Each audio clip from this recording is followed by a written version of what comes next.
Մատթեոսի 16:20-ում գրված է. «Այդ ժամանակ Հիսուսն իր աշակերտներին պատվիրեց, որ ոչ ոքի չասեն, թե ինքն է Քրիստոսը»։ Մատթեոս 17:9-ում լեռան վրայից իջնելիս Հիսուս պատվիրեց նրանց, ասաց. «Այդ տեսիլքի մասին ոչ ոքի չպատմեք, մինչև որ Մարդու Որդին մեռելներից հարություն չառնի»։ Ինչու է Քրիստոսը աշակերտներին արգելում խոսել իր ով լինելու մասին։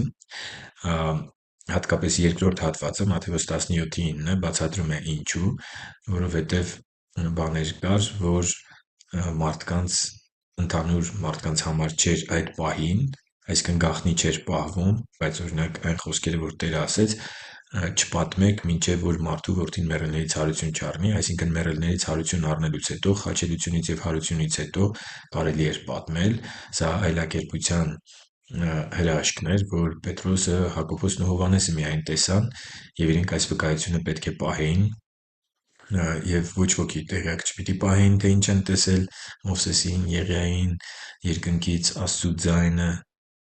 մինչև այն պահը, երբ Տերը հարություն առներ։ Հարություն առնելուց հետո նրանք և խոսել են, և նաև գրել են այդ մասին։ Պետրոսի թղթերում կա, Հովհաննեսն էլ է խոսում սրա մասին, այնպես որ Տերը իր ծրագիր ուներ և բաներ կար, որ ինքը չէր ուզում ժամանակից առաջ հայտնի լինեին։ Սա իր ծրագիրն էր և այդպես հատուկ կարող ենք ասել ինչու չէր ուզում, բայց հենց միայն այն փաստը, որ ինքը ավելի լավ է պատկերացնում ինչա պետք ժողովրդը իմանա և ինչը դեռ ոչ, հետագայում որոշակի իրադարձություններից հետո, սա մեզ սովորեցնում է վստահել Աստծուն և նաև դաս քաղել այստեղից, որովհետև Տերը երբեմն մեզ է բաներ հայտնում, երազ է ցույց տալիս, հայտնություն է տալիս, և մենք պիտի հարցնենք. արդյոք սա մյուսների հետ կիսվելու համար է, թե սա ինձ համար։ Արդյոք ես սա պիտի պահեմ իմ ներսում, թե տարածեմ, թե որոշակի ժամանակ պահեմ, հետո տարածեմ։ Դանիելի մարգարեության մեջ կա հատված, որ Դանիելին որոշակի բաներ է ցույց տալիս Տերը և ասում է այս մարգարեությունները կնքիր, որովհետև ժամանակների վերջում պիտի հասկանանք։ Մեզ տրամաբանությամբ դժվար է հասկանալ այդ ամենը, որովհետև Աստված շատ ավելին գիտի, շատ ավելին է տեսնում, անհամեմատ ավելին, քան մենք։ Մենք միայն պետք է վստահենք մեր Աստծուն, մեր Հովվին, մեր բարի Հովվին, ով հոգևոր աշխարհը գիտի ինչա պետք, երբ,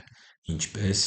և մենք մեր տրամաբանությամբ շատ բաներ չենք կարող հասկանալ, ուղղակի պիտի հավատանք Նրան և վստահենք Նրա խոսքին ու հնազանդվենք։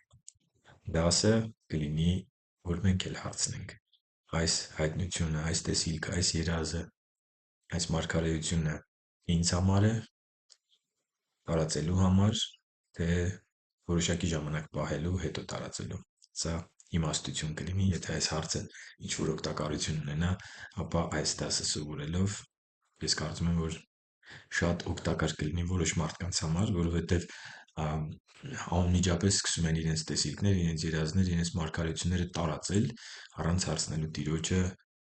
դա ում համար է և ինչպես է պետք վարվել տվյալ հայտնության հետ։